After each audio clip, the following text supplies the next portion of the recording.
the training that it was actually deeper and deeper and deeper awareness of myself. Yeah, I would be aware at any microsecond that I would spend a tiny bit of energy, and I would notice just so many things about them. And it became, you're walking a very fine line of life or death. But it became like this spiritual thing that showed me so much about myself that you can literally get through anything. 100%. And then after that, I got hired by over 30 world champions to help get them ready for fights.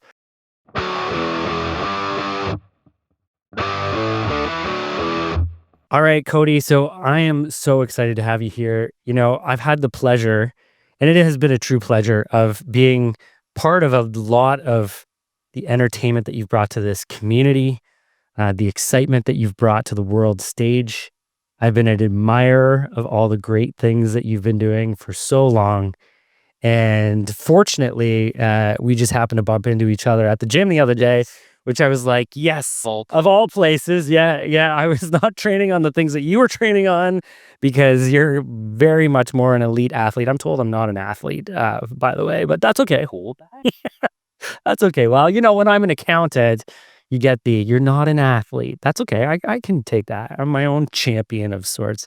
But it's been an absolute pleasure to see you and continue to grow and evolve. And I know there's been a lot that's been sort of going on for many years. You've got a wonderful story, and I truly believe the greatest is yet to be achieved. But I would love for you to maybe kick off with, you know, how you got started in the boxing world and what that looked like. First of all, thank you. Yeah. I wouldn't be here today if it wasn't for you and others in the city just like you. The support. I took a very different route in the boxing game. Yeah. I was signed to big promoters, and then I went, after working with Floyd and hearing about doing my own promotional company and getting the grassroots in really deep. Yeah. That means more. You can't buy fans. Right. Yeah. You can't buy support. Yeah. I remember my second pro fight at the Cosmopolitan in Las Vegas, an HBO card, who, I forget the two headliners. Yeah. But I had the most people at the weigh-in. There was like 50, it was a smaller weigh-in the day before. Yeah. But 50 Cody Crowley t-shirts, maybe 100 people in the stands that flew in. And that support was stronger and deeper than these people who have fans coming in just because they know them through Instagram or Facebook. And that was one of the things that even Hassim Rahman, two-time heavyweight champion of the world, when he was here in Peterborough for the very I remember fight. that. Yes. He's been in arenas that are just jam-packed with people. And he said that arena that night was actually the loudest that I felt. Not that I heard, but I felt. Yeah. And it was like 4,000 people, which isn't much. Oh, what? Packed out Together in that heart space. Yeah. Of, you know what it's like coming from like living in a small town. Yep. Right. And how much people lock arms and how much love we give. For sure. We treat each other. Very generous community. Treat each other like family. You leave that door open. Don't mind if someone came in your house and grabbed some milk that day. Yeah. Right? That type of love. If somebody walks in my house and grabs milk, we're not good. Ask first, yeah. But so I was very grateful and blown away by the support. And that's why I'm here today, because of you. Yeah. Thank you. Well, hey man, I would say that my contribution to anything you've done is small to non-existent, but I guarantee you where you're going, I want to be the number one guy behind you. So share with me a little bit and with our audience of entrepreneurs and, you know, high performance people, how did you get into the boxing world? How did this start for you? I was not very high performance, believe it or not.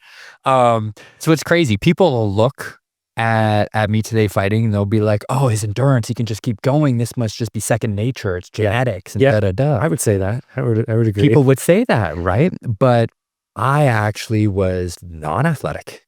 One of the childhood memories that's still kind of ingrained in me is wearing a t-shirt in the pool because of how insecure I felt of my man boobs and how out of shape I was for a little kid. Yeah. And I can confirm that is no longer the case. Not the case anymore. I don't know that you have, what's your body fat composition right now? Like 0 point. Oh, probably 10 or something. Okay. All right. All right. I'm trying to be healthy. Yeah. I got, yeah. So I was never that guy. Yeah. And that was the state of the body. Now the state of the being inside was someone who had no confidence and no self-esteem. The second I would get the puck in hockey, someone passes to me, I would shoot that thing so fast because that means people are looking at me. Yeah. And I didn't want the attention on me. Yeah. But my dad, he's the one who brought it up to me one day. And he's like, I came across a kickboxing gym. And I think it would be really good for you to learn structure in a workout, get some off-season training in so you can be stronger. You're lacking in hockey. You can come back next season stronger than everybody. Yeah. And I also think that, he's, in his mind, he's like, I don't want my son to have man boobs too. Right? Like, let's get our shit together. And like every Canadian dad, let's toughen you up a little bit. Yeah, let's toughen. Let's tough. That was it. He threw me in to get hit and beat up. And toughen up. Yeah. So I was like, shoot, all right, I'll do it. I walked in there. I was so terrified. Just like even my very first motocross race as a little kid. My dad put me in everything. I remember being on the starting line, peeing my pants at 7 years old, just from all the noise of the other people and that competition feeling. Yeah. There's 7-year-old kids looking at me like, and about to go, right? And I'm like, I want nothing to do with this. So when he invited me into the kickboxing, I was like, I don't know. This ain't going to work. But every day I showed up, I started to be able to move a little bit better in my body. Yeah. And then a couple weeks go by, especially when we're young, things move faster. Oh, of course. Yeah.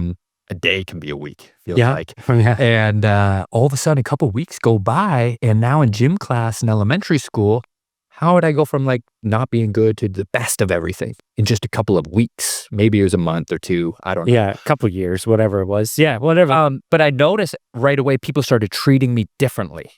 Mm-hmm. And that made me see myself differently. So right there, I was like, shoot, maybe I'll do something with this. And there was a kickboxing tournament coming up. And I said, I'm going to go do it. So really you were seeing, the discipline, the hard work and everything was starting to pay off and it was impacting the rest of your life. Yeah.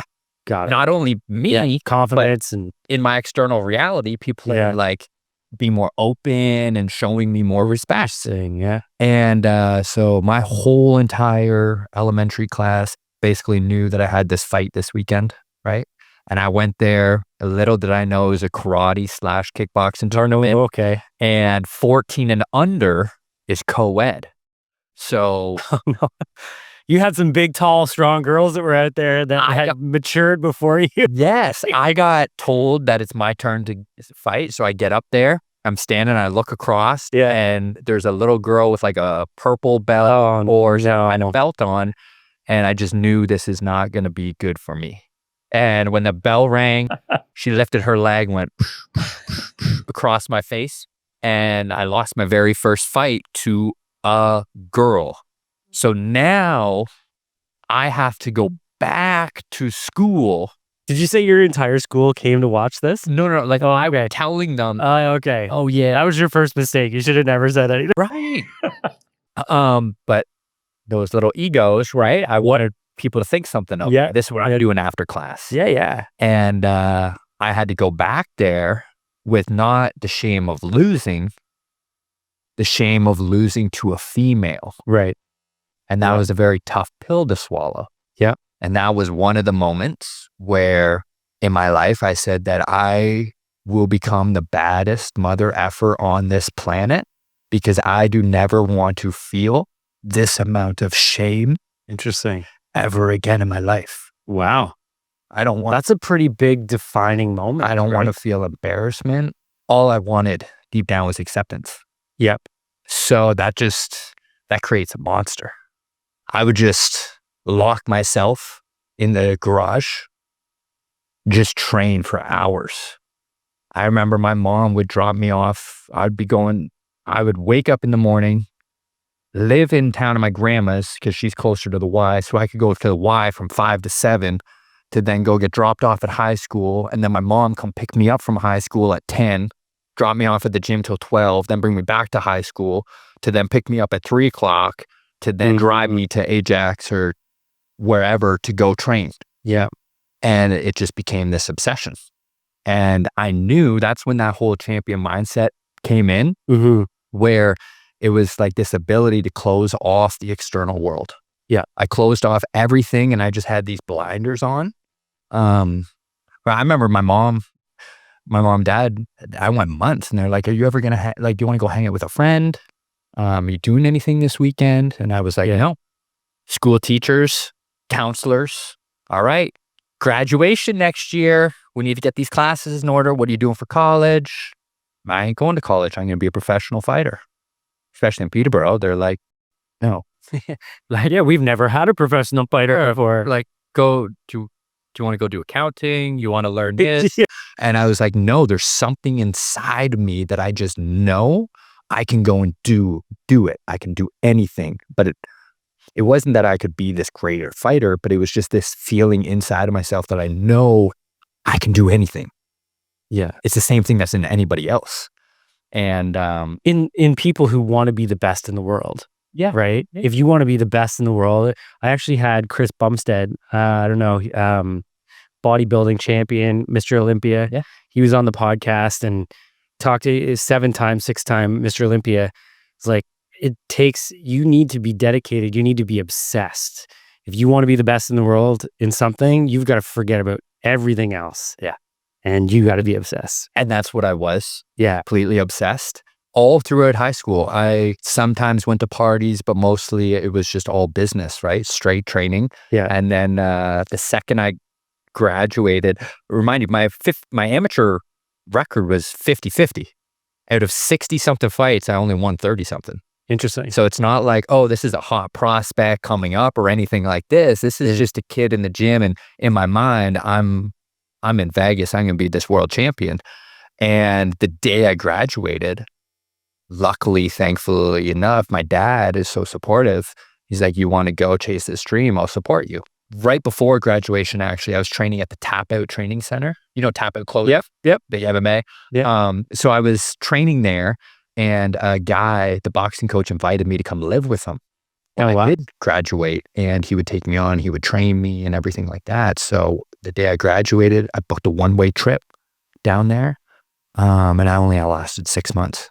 I got my face beat in every single day. Now, you're talking 50-50 record in Canada, where Canada does not actually really exist in the boxing world. Yeah. Now you're going to the fight capital of the world to try and compete. It's not even like comparing checkers to chess. Yeah. It's two total different things. Yeah. And after about 6 months of wanting to come home every day and crying and I didn't have a support system there. It just wasn't what I needed, or I wasn't strong enough at the time. And I came home. Finally, my mom booked me a ticket home, and there I started going downhill. Because I knew I came back to the small town and all my friends It was like comfort food. Yes, but at the same time, it's kind of like a sour taste in my mouth, because they're all like, well, you were supposed to be something big. What are you doing? Now you're back here with us, kind of thing, right? And I'm like, I see everyone, not that I don't like what you're doing, but that feeling inside, this fire, it can't grow to what it's supposed to be doing that. Yeah. Or that. So I kind of sat and just recalibrated, thinking things. I started partying a bit, but I knew I'm going to go. I just don't know when. What's going to wake me? You still had that inside you. Yes. I want this. Yes. Yeah. And then I met a girl at a bar one night, and Taylor, and we hit it off. And then she's like, what are you doing? Like, you don't work, don't have a job. It's been 3 or 4 weeks sitting there. And I was like, I don't know what I'm going to do. She's like, well, you used to be a fighter. Why don't you fight again? I'll support you. So literally just one night, I told my parents, I'm like, we're going to go. We're going to work for a couple months, save up money, and then we're going. And me and her went on this mission, a 10-year game plan to go down there. And I'd go from 0-0 to a world champion. And when I first went down there, my coach that I have now today, Evan Kaysen, who brought me from 0 to 22-0, he would not train me Really? Refused to train me. This time when I went back, I was still going through old management at the Tap Out Training Center. Yep. And they just basically dropped me off at Ibn's doorstep saying, try this guy out. We have, all these trainers on tap. Here, try this guy. You don't like it, we move you here. Right? That's the management's job. Okay. And I showed up there and Ibn was training these slick fighters that had a lot of talent. And all I had was this raw will and desire to win. Zero skill. Matter of fact, me and Ibn doing pads, I'll be more likely to hit myself with a punch. I guess hoping you're not going to hit me with a punch. But he's like, he told my manager the first day, he goes, if you've invested a penny, get it back. Just ignore this kid. But I kept showing up every single day. All of a sudden, 3 or 4 months went by and I was the first one to the gym, last one to leave. And I had all the conditioning beat than these guys that's how I used to train back home. Yeah. Conditioning, no skill. I just worked to the bell. But then I started to learn some skill and all of a sudden I started outlasting these guys and just beating them. And it kind of showed Ibn like, oh shoot, he had a tool that these guys might not actually have. He's just lacking the skill set. And skill set can always be learned. Yeah. But it's the will inside of them. And that's what he bet on. And Absolutely. then we went from 0-0 to 22-0.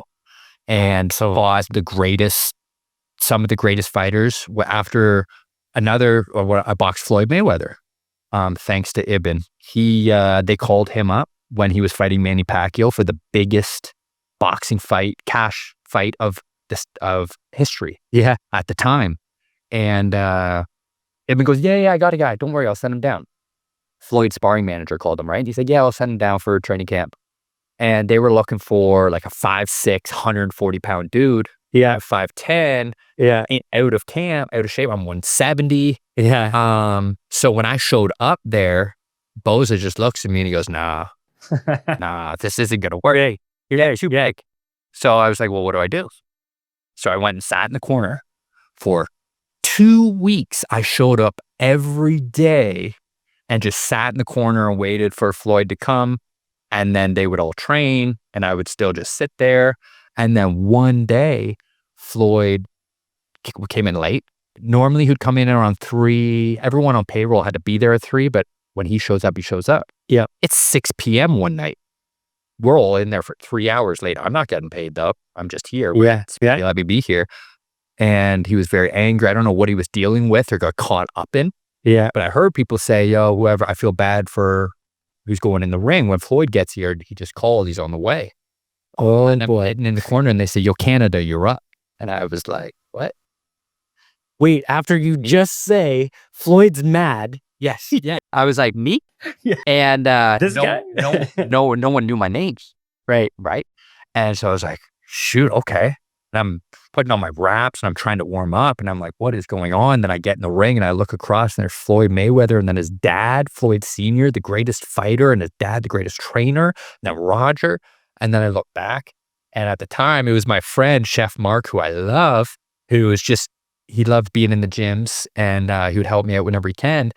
And I'm like, I got a chef to back me up right now. Who's Just if you're hungry after this would be great. But and then I look back and Mariah Carey sitting down there. Oh, like wow. all these types of people. yeah. What am I gonna do? Because I can't fight. I only had 2 pro fights at the time. Those I faked it basically. Like that confidence still wasn't there, right? Yeah. I would just outwill and outwork people. And I remember boxing Floyd, and he said, "No rounds. So you just be so the opser gets knocked out." Yeah. Right. Yeah. So Which is playing to your strength. the will game, right? Yeah. So I remember I dumped my load very quickly, gassed 10 minutes into it. And I had my very first out-of-body experience where time froze.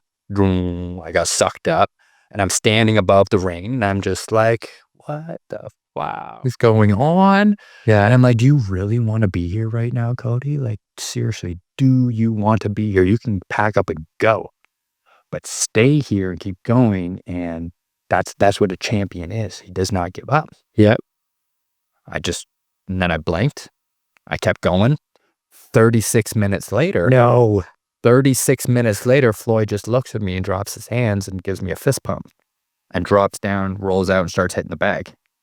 And I'm like, oh my God, I'm alive. Thank God. Thank Yeah. God. Yeah. And then ever since then, I was there for the whole rest of camp.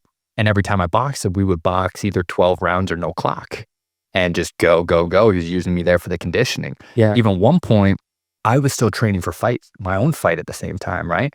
And one time I don't know, he knows what everyone's doing in the gym, right? And all week, he didn't actually use me for sparring. And so Ibn's like, Cody, I need to kill you today. Like, we got to fight in a couple weeks. Right. Yeah. So 3 hours in the gym. Oh, yeah. Beat me up. Bow, bow, bow. Can't hardly move. I go pick up Taylor, go to take her to the mall to go grab a smoothie. We're in line and the phone rings. Be at the gym in 20 minutes. Yeah. It's sparring time. I can't even move. So now I got to go in and you have to survive against one of the greatest when you have 0 left in your battery. How do you survive? Yeah. And I did. Yeah. And that was one of those things that Ibn kept actually doing, where he would make me go run 8 miles. Then all of a sudden, when I come back and I'm dead tired, he would go and say, oh, Devin Haney called and they want some work, or another world champion. Right. Yeah. So the whole strap them on and let's go. Yeah. But now we're talking tired, like you can't stand up. Yeah. Now I'm telling you to go do this. Yeah. So the training that it was actually deeper and deeper and deeper awareness of myself. Yeah. I would be aware at any microsecond that I would spend a tiny bit of energy, and I would notice just so many things about them. And it became, you're walking a very fine line of life or death, right? But it became like this spiritual thing that showed me so much about myself that you can literally get through anything. 100%. And then after that, I got hired by over 30 world champions to help get them ready for fights. One time went over to Russia. Well, I got brought over to Russia 2 times to help Edward Troyanovsky, the IBF champion at the time. Yeah. That time, I traveled for 36 hours on a plane, didn't sleep for 2 nights, basically. Get off the plane. No. Get in a car, drive 4 hours to the Olympic Training Center, get out, guards, guns, get out. Then they show me my bunkie, and I get to my bunkie and I just put my feet up and lay down. I haven't slept in 3 days, and they say, knock on the door, you're going to spar in 20 minutes. And I'm the only sparring partner that they brought in because they know I can go. So I haven't slept for 2 days, and now a champion that says you got to go box 12 rounds. Not just, and then you do that, and they go, all right, we'll see you tomorrow. Wait, you guys box back-to-back days here? We don't do that in America. Back-to-back days? And I'm the only sparring partner? That week, I went 12, 12, 12, 12, 12, 4 or 5 days straight as a 3-0, 4-round fighter. Yeah. So I was learning all this stuff on the job, which was very, very cool. And because I went that different way, self-promoted, I left Top Rank, which was the biggest promoter at the time, with only 2 fights, because Ibn's like, Cody, they want you to, this is the business side of it now. Here you go fighting a 6-0 dude who brings in 50,000 ticket sales, hometown every time here, you're just not ready for that. So if we leave them and do it on our own timing, I believe you'll become champion.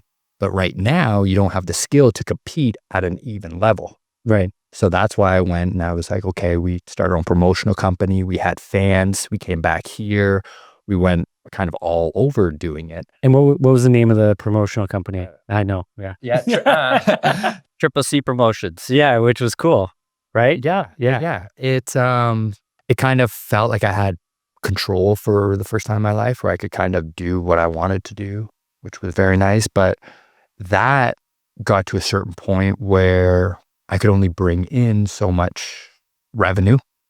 And for the people that I'm trying to fight and climb, right. You didn't have the connections. It wouldn't match.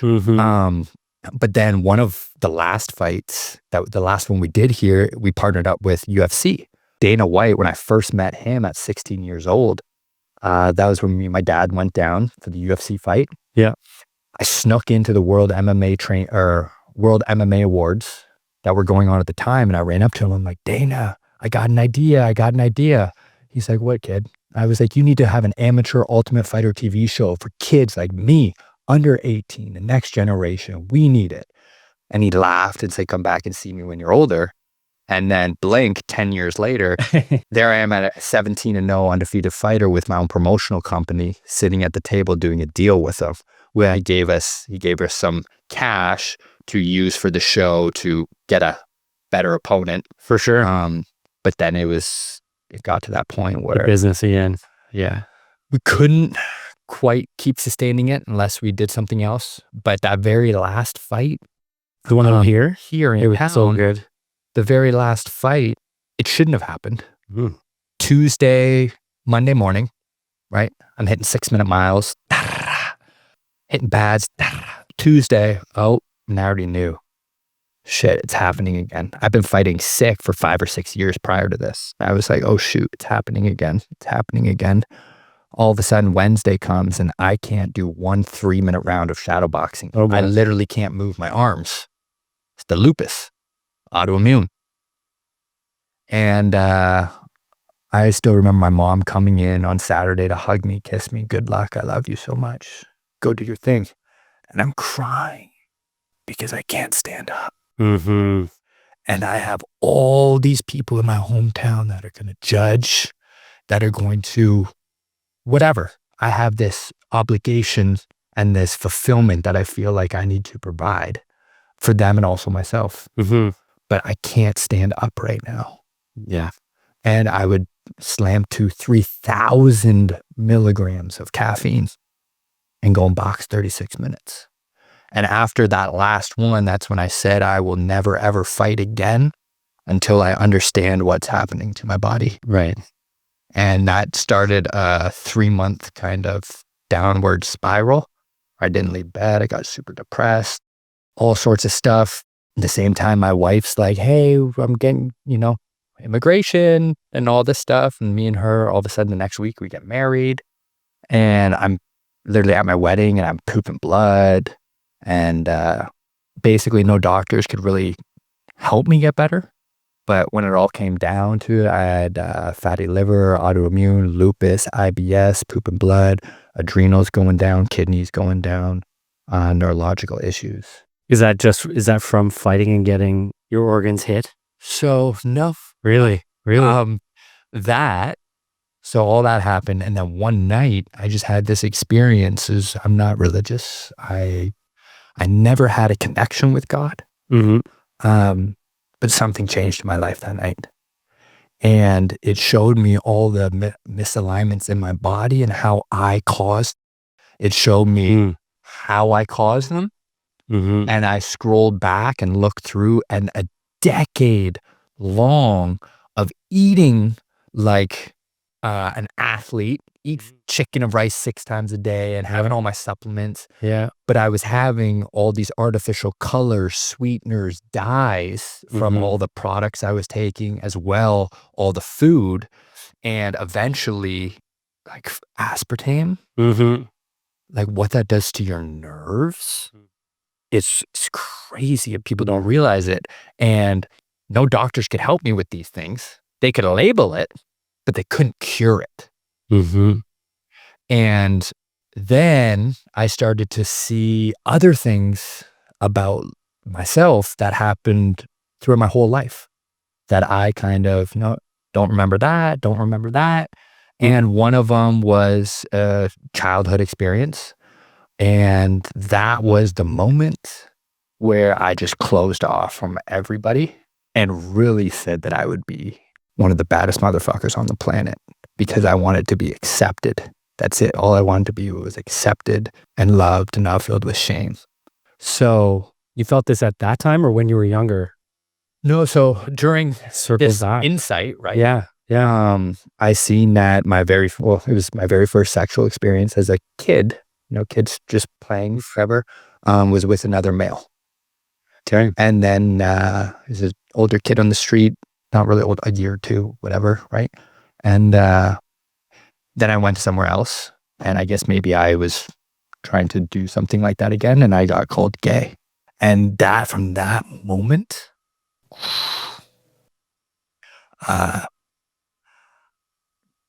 Cody never came out. Hmm. And I said that I'll become the greatest fighter on the world because then I will feel accepted. Yeah. Yeah.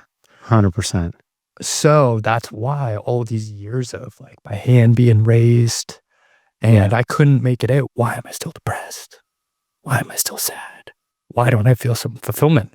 Yeah. It's because that whole entire career was just a mask. For sure. Of acceptance, but it wasn't real acceptance. It wasn't really who I am. Yeah. I don't want to just go and beat these dudes up. I put my whole life in it. I miss best friends' birthdays. I missed best friends' funerals. Mhm. It is a lot. And all of that for something that I never truly, truly wanted to do. Yeah. And that's another thing I seen. And all of a sudden, I started getting into a plant-based diet, which then led to more about just whole foods. Got into breath work, meditation, yoga. Within 3 to 4 months, all those diseases were dormant.